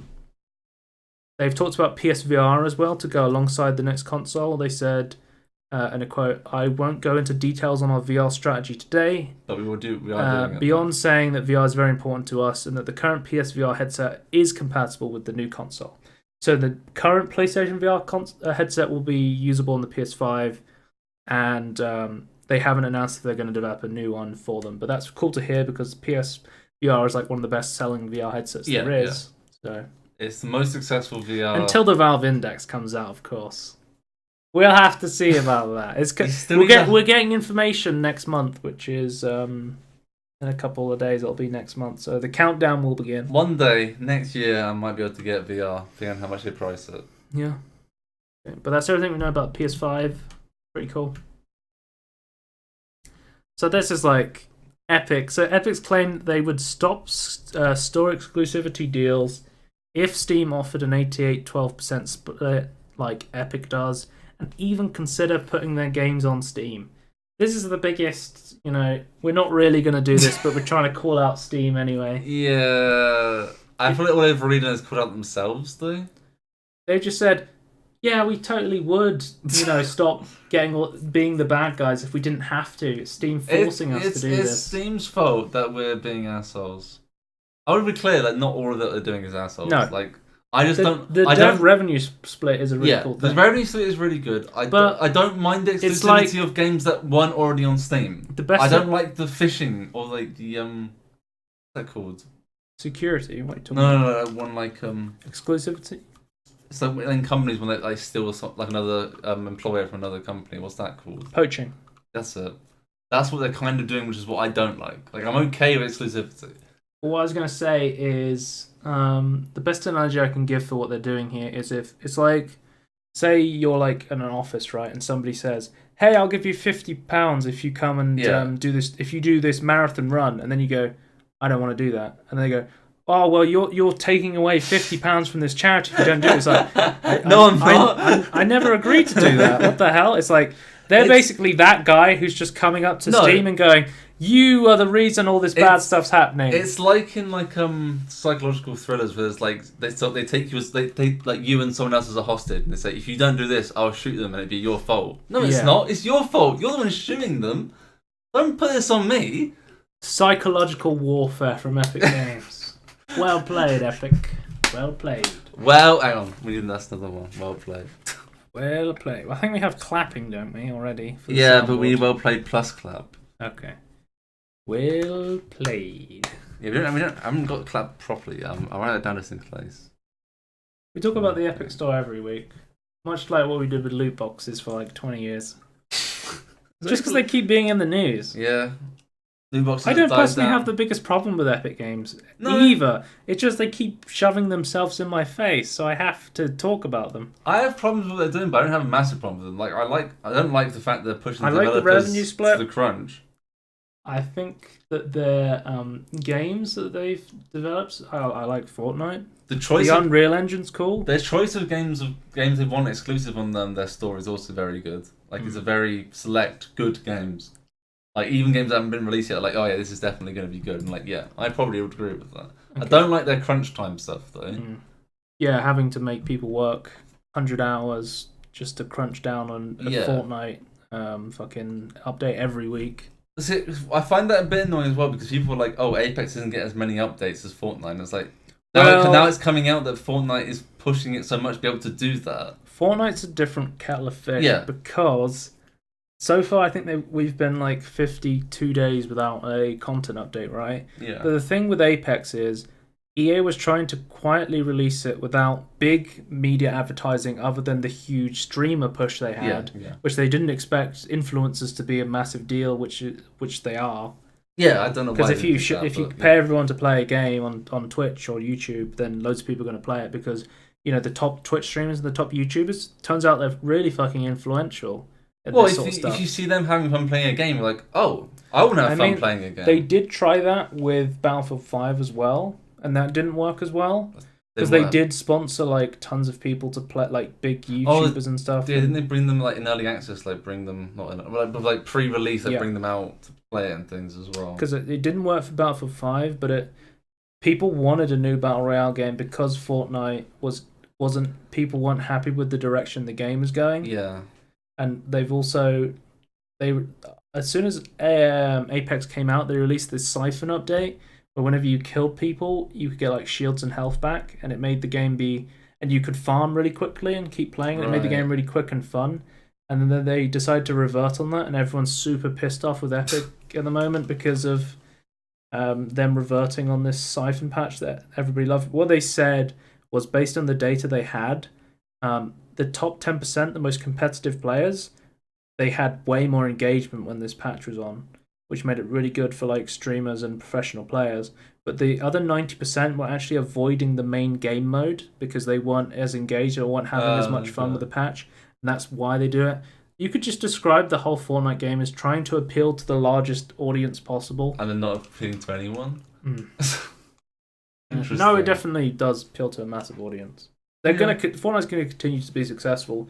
I would say they're probably going to have the same level of success as like a game like CSGO or something, you keep playing the game like years and years and years down the line, just because of how big it is and how much time and money and effort they're going to put into it. So, good luck to them.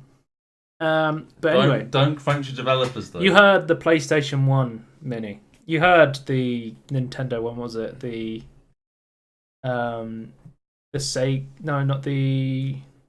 NES Classic? Yeah. The Sega Genesis Mini or something? We've now got a Capcom one. The Capcom Arcade. Wait, they didn't have a console? Well, they're just putting the Capcom Arcade games onto a console. They're cheating, basically. Throwdown in Street Fighter 2. Take to the skies in Pro Gear and slice through the alien hive in the first official re-release of Alien vs Predator. All this and more on the Capcom Home Arcade by Koch Media. We talked about Koch Media. We talked about Koch. UK. We talked about Koch before because I remember saying this name.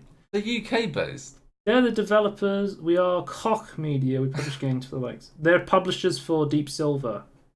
Oh. And yeah, we talked about them because of Metro. That's why I remember Koch Media. Koch. Why did they call themselves this? Maybe somebody works there's called Cock, like Dr. Cox from Scrubs. Dr. Cock. Dr. Cock. Professor Cock. So Dr. Cock Media, MD. Dr. Cock Media, MD, UK, is making Street Fighter 2 on the Capcom Home Arcade. Let's watch the video. It's not even like it's a Chinese company where they don't know what cock means. What, like fucking interactive? The Chinese overlords of RuneScape.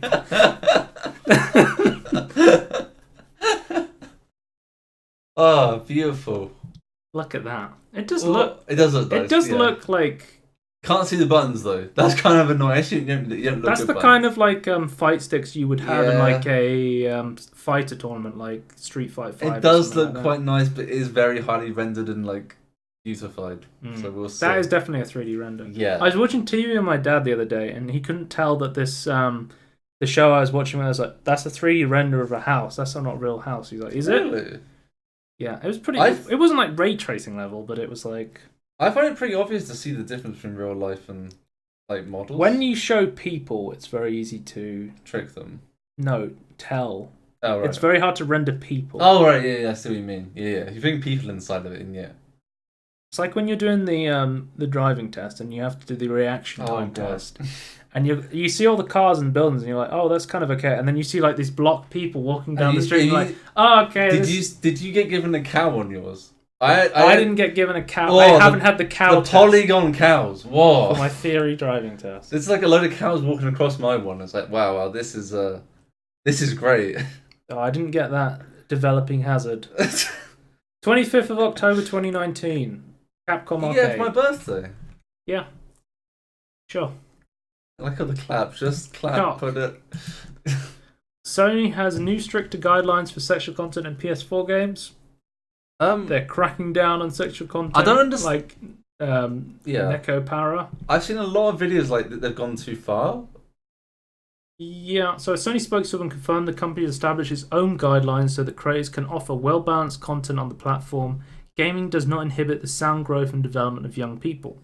This is allegedly a result of executives at the company being afraid the sale of sexually explicit games hurt its global reputation. We've seen this from Steam. Yeah.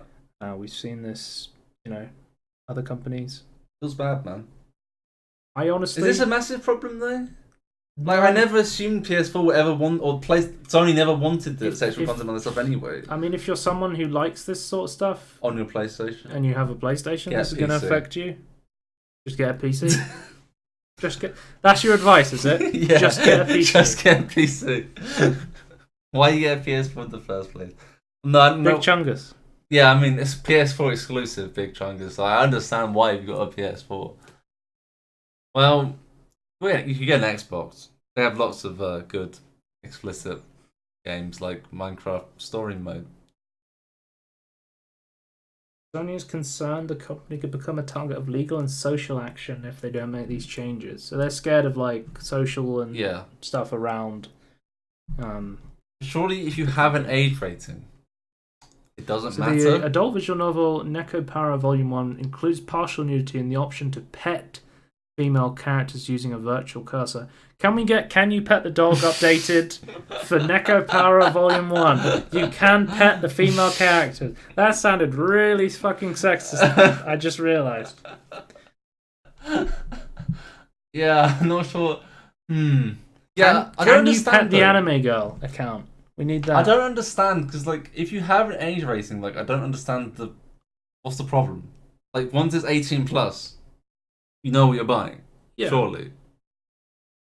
I don't understand these companies that go, we've got an age, like, it's like in like a decade ago, like in Australia, like, we have an age rating, violence and blood. Yeah, games we have an age rating for 18 plus, but only kids play games. It's like, what the fuck are you talking about? You have an age rating system. Children don't.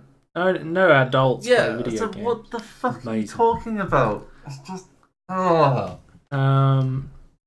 Yeah, like they had like a heavily neutered version of the Australian version of Left 4 Dead. Yeah. So you have the privilege of paying through the nose for games. Oh yeah, because they have ridiculous taxes on imports also, as well. You have the privilege of playing like a neutered version of the game as well. Despite it still having the age. If you have an age rating system, you don't need to censor it anymore, other than if it's like a hate crime.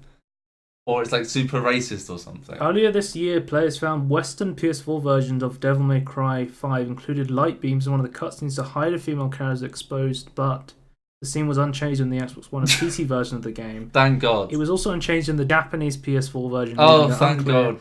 You always get that where like Japanese games get like censored in the West, right? Yeah, Japanese companies are very weird when it comes to putting their stuff in the West. Everything I've heard from Sony is even though they're a Japanese company, they're being like massively changed and shaped around the US market. They're being Americanized as we speak. Yeah, they're moving the stuff around. But it's a Japanese company trope where there's like they don't want to show nudity in America, but they're okay with Japan. Despite America will probably be okay with it. It's different in culture, right? Yeah, no, but America's also okay with nudity and things as well, for the most part. No, they're not. Not all of it. But they would like the difference between like film ratings between violence and nudity is like massive. Yeah, no, but they have the rating system though. But the rating system is like you can show like massive violence to like a 12-year-old, but if there's nudity, it's like an 18. I know, but I'm saying you have the 18 system, so you can show, once it's an 18, you can pretty much show anything. Again, as long as it's not hate crime or like heavily offensive or something. That's not really a ratings problem at that point. There's a lot more fan service in Japan. Yeah, but I'm saying they could get away with it if they had the correct rating for it, which they normally do. But then they're like, no, we'll hold back. We don't want to like get into any trouble. And it's like, what trouble are you going to get into? It's an 18 game. I don't understand the problem. The US is definitely a place that cares less about violence and more about. Yeah, I agree. But again, they have a rating system. Like, if you have a rating system, use it. Right, but it's talking about what they want to be on their store. And that's part of their reputation. I know, but that's what I mean. If you had a controversial person on a platform, you'd want them off. And it's like these are kind of controversial games in our current place. I don't think it should our be. Our current year. Yeah, I don't think it should Don't say the year. We're going to listen to this podcast. People are going to listen to this podcast in the future and they're going to I'm so glad he said current year. Don't say what the future is and never know what the previous year is. In 20 years, we'll have flying electric cars made by Elon Musk. That's my prediction. Made out of vacuum cleaners. Made by Dyson. From Singapore. Yeah. Sure. Well, that's where moving their offices. Fortnite and PUBG are now banned in Iraq. The Iraq government is concerned about the negative effects the games have on the youth. They apparently have bad... We've talked about this before. Nepal banned them, except for they didn't. Because PUBG's no longer banned in Nepal. They were overruled by the Nepal Supreme Court, citing PUBG as a freedom of expression for entertainment. Which I agree with. Don't think they should be censoring media? Because they're trying to argue that everyone's like video games are affecting youth, like saying video games are like making kids more violent when all the research says they don't. I find it odd that when people watch something, like say like you have a kid, right, and like and they're like in the living room and they're watching a violent film. Like it's the same thing that happened with films, though. Yeah, is that what you're saying? But we've gone to the point where now watching a violent film is fine. But then if you watch them playing a violent game, it's like, oh no, we can't do that. That's more of a problem. Yeah, I think every media has like the problem, right? Where it's like old media is good, new media is bad. The thing is, with new media, is you get more interactivity. With so the games, when parents see there's more interactivity through the violence, that's when they get scared. Yeah. Because then they think like the big famous one, right? Is what was that one called? What was that school shooting in? There was Columbine. The guy, the guy who did Columbine. Everyone cites this as like he said he played Doom, right? So now every years and years later, everyone's like, oh, Doom makes you violent. It's like, no, well, he was a mentally deranged lunatic. And whether he played a video game, he probably would have counted. To me, that's like the same way of saying like, because some suicide bomber is a Muslim, that must mean all Muslims are bad. Oh, again, way too political. I'm sorry, but it's the same difference to me. It's both a load of bollocks. Neither are bad. Dead by Daylight. Oh, sorry, I wasn't meant to click on his body. Dead by Daylight's got a new store, including a shirtless David body pillow. Let's diffuse this situation. Whoops, didn't mean to click on that. Order it now. Okay. Dead by Daylight's got a new endgame mode called Endgame Collapse. Is that Avengers Endgame? Avengers Endgame mode. So they've been saying this for a while. They were unhappy about the end of the game because it could drag on forever. What would happen is the hatch would open. Yeah. And then you would be the killer would sit next to the hatch, camping by it, and you would just have to play this game of chicken of who's going to let the other one kill each other, or the hatch would open and the survivor would just hide and never go down it, and they could drag out the game. Basically, they wanted an end to the games because they were coming too long. So time limit. So Endgame Collapse is a new mechanic where once the final generator is powered or the hatch is closed, so before the killer couldn't interact with the hatch. Right. But if you're the last survivor, now there's a thing called the hatch, which allows you to instantly escape without having to go through all the generators because you're the last survivor, right? Yeah. Now the killer can close the hatch, and then this triggers this countdown timer for you to try and escape, right? Okay. So you activate the hatch. As soon as you open the door, Yeah. this isn't the hatch. The hatch is you power the generators to open the exit gates. Yeah. But if you can't open the exit gates and all your friends die, it opens a hatch which you can like solo escape in. Right. Yeah. But this end game is like slowly coming, and if you saw there when a survivor gets downed, it slows down the end game because the end game is favored towards the killer, right? Yeah. It's like the time say you need to escape now, stop camping, stop fucking around. So this is him closing the hatch, and that's triggered the end game. So the game doesn't go on forever. So I think when you close the hatch, I don't think you can escape anymore unless the exit gates are open because when the end game triggers, it locks off all generators, so you can't like open the exit gates.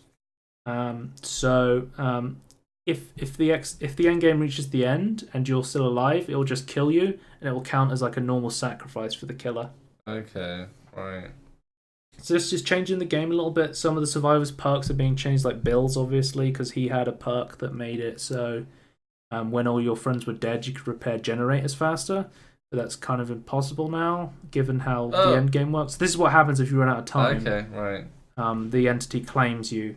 I like that during the end game, the world starts like breaking apart. Yeah, that's really cool. You can't even hide in lockers, which Dwight loves to do, because the entity will still be able to find you, even while you're hiding inside these.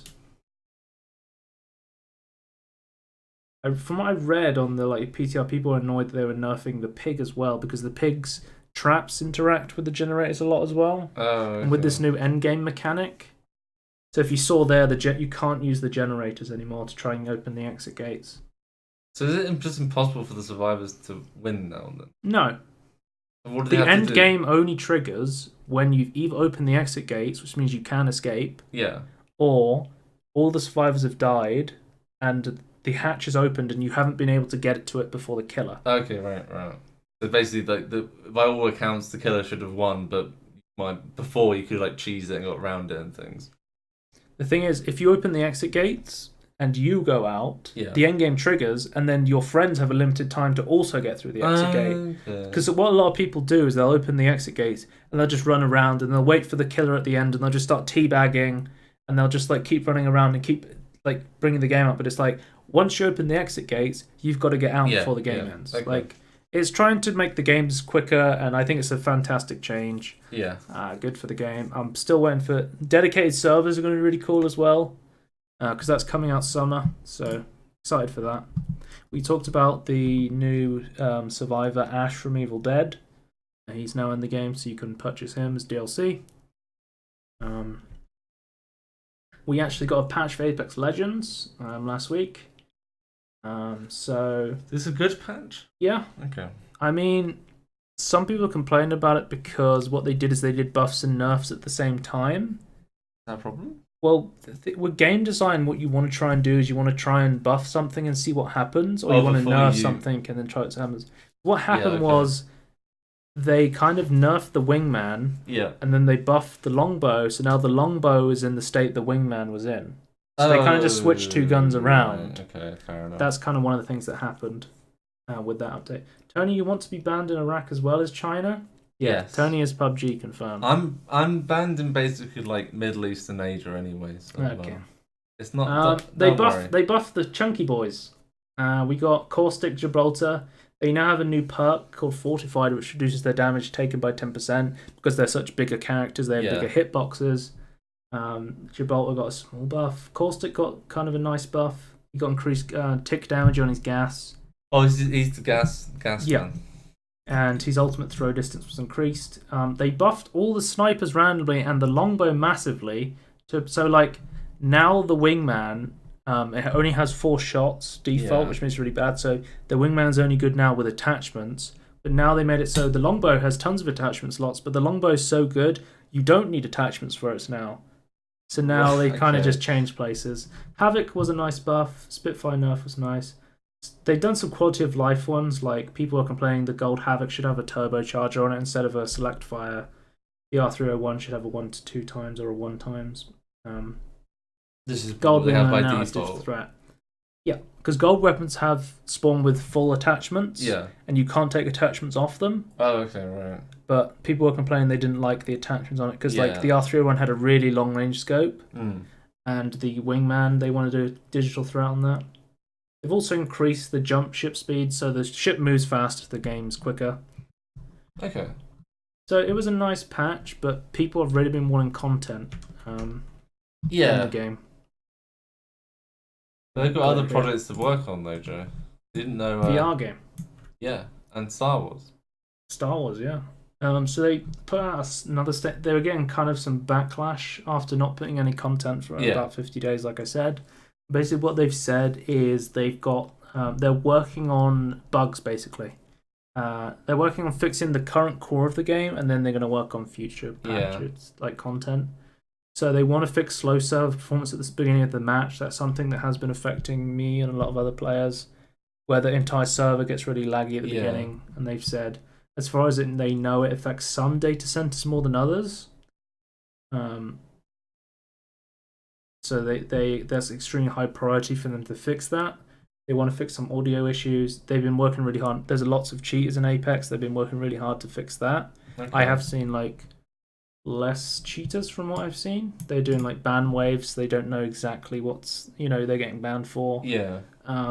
They've been working. They don't want to share too much about cheaters because obviously you don't want to give information about anti-cheat software and stuff like that. How to cheat the cheat system. But we've seen on Reddit people posting like cheat forums saying they've been like hardware banned and stuff like that. So that's good. There's been big hit registration issues. So Apex has been like saying like it's not specifically Pathfinder, but everyone seems to agree that Pathfinder kind of has hitbox issues where it has bad hit registration. Yeah. The Battle Pass is complete trash. I don't know what the fuck they were thinking about that. It's got no content. But basically they said the next time we'll even hear about content is at EA Play. You remember we talked about ages ago, EA Play is like their own little conference in June. So is that before or after E3? I think it's before. Yeah. I think E3 is in July. Was it? I thought it was in June. I'll have a look for you. Oh, okay. It is a day before E3. So that's how you know it. Interesting. I think more and more companies are going to do the Nintendo approach, though, where they just do a feed from their studios to E3 instead of actually being at E3. To be fair, considering how pointless their presents are, they might as well. But yeah, EA Play in June. That will be where we will hear about content. Yeah. So there might not even be a release before that point. Might be one soon though. Well, they said they're not going to give. They'll give us the first details. Yeah, but that might just mean like, oh, this is what we're going to release soon, and so like they can not. To be honest with you, I don't even want to finish the Battle. I've kind of regretted buying it because it's so trash. Yeah. There's nothing on it. There's like I can level up. Yeah. By just playing the game over and over again because there's no interesting way to level up like weekly quests like Fortnite has. Yeah. You just go in and you play. And then I can play for a day and I can get a badge that says 5 on it instead of 0. One of the two biggest problems with Apex was like once you complete all the goals and achievements, there's no actual goals. I'm max level. There's no point for me to level up. I don't get anything. And there's no new content to try and go for as well as on top of that. Yeah. This game lost a lot of steam because the game's really fun, but it was plagued by bugs, cheaters, and no content. Yeah. They need to work on that, I guess. But their current approach is they're going to keep to the core of the game. That's fine, but still new content would be great. But we don't want crunch, so... We also don't want crunch, no. I was going to say... There's a human cost to... Because I was saying before, is like... I can. When I played Fortnite, I was complaining about weekly updates because it was so much change to the game constantly. I think monthly updates are okay though, right? Or 2 weeks or something. Yeah. Yeah, no, I was gonna say like people complain like, oh, it doesn't have many updates as Fortnite, and it's like, oh, but Epic has huge crunch times just to be able to do weekly updates. It's like, oh, it's not really comparable then. Like Epic's cheating to be able to get the updates out. No. The Nintendo Switch will be sold in China for the first time. Yes, they're partnering up with Tencent, I think. Let me check. You're just guessing that one. No. Here we go. Tencent permissions to begin distributing Nintendo Switches. I did read this before. But I think that their stock went up like 500% or something. It went back up. The Nintendo stock went massively up as soon as China released, because China's the biggest market in the world. So that's cool. That's fair enough. It's really hard to get games and consoles into China, so this is big news for Nintendo. Well, Nintendo. We have a Super Smash Bros. Ultimate update. It's probably one of their biggest ones. So we have paid DLC. You can buy Joker, or you can buy the season pass to get all the characters. Not the Joker. Joker. Not the Joker we know from DC. The Joker from Persona 5. Joker. The big free update is custom maps. So this is like huge unlimited content now. You can now make your own custom maps. Let's see if I can find some. Basically, what people have been doing so far with the custom maps, they've just been making giant dicks. Is that what we all want, though? That's like... Oh, the paid one, there's new Mii costumes as well. Thank God. Oh, you can have Knuckles Mii's. This is really cool. You can use like the Switch screen to now make your own levels in Smash, which is really cool. Oh, that's cool. And of course, we're also getting Mario Maker 2 coming to the Switch, so that'll be really cool. And that's going to be the killer app for the Switch, Mario Maker 2, I think, as well as Smash Bros. I feel like it's already got killer apps on it already, so even more killer apps. Wait, so there's a lever that actually did something. So if you see that, you can make stuff. You really can now cool. pet the dog in Super Smash Bros. Ultimate, because they added this dog thing, and someone made a hand that pets it. Thanks to this update. So you can now pet the dog. Nice. But I don't know I don't think I wrote this down, but there was a kind of a little news article. Some maps have been removed because they had giant dicks made on them. If they just had a rating system, solve the problem. Whenever Nintendo games let people interact with them, they always do terrible stuff. Like there was like a Super Mario game where you could just write notes and stuff, and people were just writing terrible things on them. Yeah. I think it's because you want to go ham, don't you? Well, speaking of Minecraft, quickly we can talk about. There's a new mod that adds path tracing to Minecraft. It's a Patreon-only mod, so if you want to subscribe to the Patreon, you can get it. This is not RTX. This is OpenGL solution, so it's a software-based path tracing. Yeah. But it looks really cool. I really like the lighting. You will need a really beefy rig to get it running, though. From what the video they showed, they had a 2080 Ti RTX and a i9, and they were able to get it running at 1080p 60 FPS. I feel like if they could get it based on the hardware, it would be not as intensive. Yeah, but they would have to have RTX technology in Minecraft. Yeah, they'd have to implement it themselves. This is a fan-made mod, so... Yeah, and OpenGL is a lot easier to use. Makes sense. Anyway, makes sense. This is the final piece of news. A Swell free update is now available for Cuphead 1.2. They've updated so you can play as Mugman as well as Cupman. Mugman? Yep. Fully animated cutscenes and a new animation plus art. Oh, I didn't open that. Okay. Petermology tweet, and then we can end the podcast. Because I've been rambling too much. The longest podcast since time began. No. Here we go. The most exciting element of Days Gone is building a relationship with your bike. If you pull this off, the bike can be a powerful metaphor for your character or a loved one, ending with a decision that will leave you in tears as you realise the best form of transport is love. Or it could possibly just be a zombie game with a bike. From what I've heard, it's a zombie game with a bike. Yeah. And it's more so about having to stop and constantly fix your bike than it is about an interesting game where you have to try and survive in a zombie apocalypse. Has some cool elements to it. Like PS4 exclusive, we should mention. It's not the strongest PS4 exclusive. It has interesting zombie... I like the idea of zombies. I think Jim was saying this. Jim Sterling. Yep. Our friend Jim. Our good friend Jim. Yeah, we know personally. I don't know why I just call him Jim. Yeah. Everyone knows Jim. Yeah. Anyway, he's saying I think he was saying I like they have they basically just zombies have life. Except Randy nests. Pitchford. That's true. Randy Pitchford. We call him Randy though. Randy. Is he our friend as well? Not after what I said about him. What did you say about him? I talked about how he was Randy Pitchford and had a USB drive full of porn allegedly, and I just assumed it was true because it's really funny to believe it's true. I think it was true, wasn't it? No, it was alleged by one of his former employees. It's hearsay, so we have no idea. His response to the USB drive makes me think it's still true. Okay. You're saying there's hives in the game that you can take down? Yeah, it sounds like Prototype. Yeah, but I like the idea of zombies just having like nests and not just like out in the open all the time. I like the idea that they actually like collect together and like they kind of work together in a really messy and like disgusting way. Or like vampires. Yeah, I kind of like that.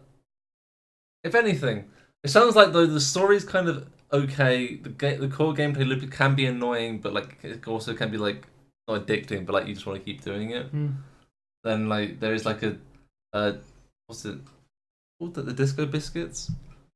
Ludonarrative dissonance. Yeah, whereas like the character in the story is completely different to how you play. But it's an okay game, but apparently. That's the end of the podcast. You can catch us and everything in between podcast on YouTube. If you put Peter on the end, we usually talk about Pete Molyneux. Twitch.tv/Scorn if you want to watch us live. We are the fourth panel down on the talk show section. That's our title. And also at Scorn2000 on Twitter. That is the end of the podcast. Goodbye. Bye.